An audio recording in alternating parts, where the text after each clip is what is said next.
दूसरा सवाल जो हमने पूछा वो पूर्व प्रधानमंत्री चौधरी चरण सिंह को भारत रत्न देने का क्या असर होगा। तो जाट बीजेपी को वोट देंगे, ये 25%। वैसे चरण सिंह बुरा मान जाएंगे, वो कभी जाट नेता अपने आप को नहीं मानते थे, वो हमेशा 36 बिरादरी की बात करते थे, पर ये सामने आ रहा है। किसानों की नाराजगी कम होगी, 19% लोग कह रहे हैं। 18% कह रहे हैं कि पश्चिमी उत्तर प्रदेश में बीजेपी को फायदा होगा, कोई असर नहीं पड़ेगा, ये 29% लोग कह रहे हैं। अबे दुबे जी, देखिए ये जो आप आंकड़े दिखा रहे हैं, इन आंकड़ों से स्पष्ट है कि भारत रत्न देने का एकदम कोई चुनावी फायदा नहीं देखा जा सकता। इससे बिल्कुल जाहिर है कि कोई स्पष्ट रूप से ऐसा कोई संकेत इन आंकड़ों में नहीं दिखाई पड़ता कि उधर भारत रत्न दिया, इधर जाटों के वोट भारतीय जनता पार्टी को मिले। पश्चिमी उत्तर प्रदेश में कुछ थोड़ा बहुत फर्क पड़ सकता है, लेकिन मैंने आज ही हरियाणा में हमारे जो पत्रकार मित्र हैं, कुछ पुराने चौधरी हैं जिनको मैं जानता था इत्तेफाक से अपने एक्टिविज्म के ज़माने से, और वैसे भी जो 2-2, 3-3 चुनाव लड़ चुके हैं, उनसे मैंने बातचीत की। उनका भी कहना था कि हरियाणा में इसका असर बिल्कुल ना के बराबर, तकरीबन 0 पड़ेगा।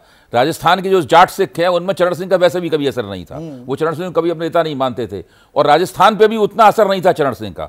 चरण सिंह जी का वैसे तो सारे देश में उनका सम्मान था, और मैं भी उनका बहुत सम्मान करता हूं, और उनको भारत रत्न दिए जाने से मैं खुश भी हूं। मैं मानता हूं सबसे ज़्यादा डिजर्विंग केस है उनका। लेकिन राजस्थान और मैं उस तरह से नहीं था उनका। तो पश्चिमी उत्तर प्रदेश में कुछ थोड़ा बहुत असर पड़ेगा, बाकी और चुनावी असर एकदम नहीं देखा जा सकता। चुनावी असर नहीं देखा जा सकता, पर हम थोड़ा दक्षिण में भी चलते हैं और बात पीवी नरसिम्हा राव की कर लेते हैं। विजय त्रिवेदी, पूर्व प्रधानमंत्री पीवी नरसिम्हा राव को भारत रत्न देने का क्या असर होगा। दक्षिण भारत में बीजेपी को फायदा होगा, 32% लोग ऐसा मान रहे हैं। दक्षिण भारत में कांग्रेस कमजोर होगी, ये 16% कह रहे हैं। दक्षिण भारत के क्षेत्रीय दलों को नुकसान 6%, कोई असर नहीं पड़ेगा 36%। पर इसमें क्या हमें ज्यादा निगाह 42 सीटों पर डालनी होगी, 25 आंध्रा की और 17 तेलंगाना की। संदीप जी, जितने अभी हमने तीनों सवाल किए और हमारे सब लोगों ने कहा, तो मुझे समझ नहीं आ रहा कि हंगामा क्यों बरपा। हाँ, पहली बात तो आपने जहां से शुरू किया और हमारे सभी विद्वत मित्रों ने कहा कि सभी डिजर्विंग है। डिजर्विंग है तो फिर क्यों बहस कर रहे हैं? नहीं, बहस पहली बात एक ही साल में 5, ठीक है, अब उस पर भी आता हूं मैं। हाँ। लेकिन जब डिजर्विंग है तो उस पर बहस क्यों? पहली बात। दूसरा, जो यशवंत जी का सर्वे है वो कह रहा है कि इसका कोई इलेक्शन पर असर नहीं हो रहा, मोटे तौर पर। अभय जी ने इस बात का जिक्र किया, तो फिर क्या इसका पॉलिटिकल वो है मकसद? फिर क्यों हंगामा हम कर रहे हैं जब चुनाव पर उसका असर नहीं पड़ने वाला? तो फिर मोदी जी 10 को दें, 5 को दें, 8 को दें, इसका क्या फर्क पड़ रहा है? नहीं, असर पड़ रहा है ना। जयंत चौधरी ने समीकरण खराब वो कर अलग है, दिए मैं जनता की बात कर रहा हूँ, वो ठीक है।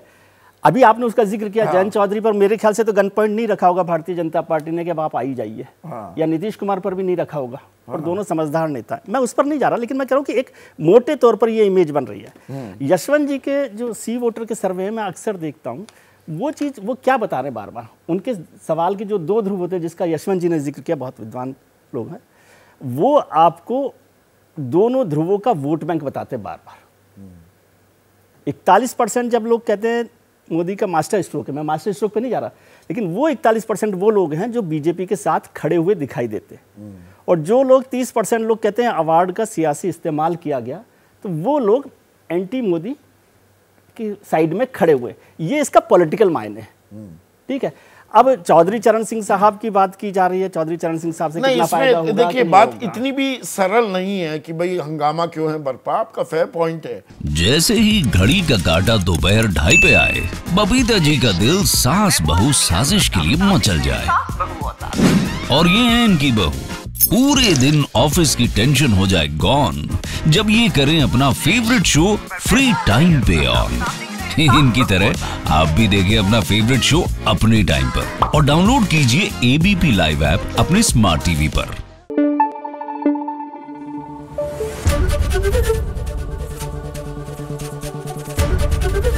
एबीपी न्यूज आपको रखे आगे।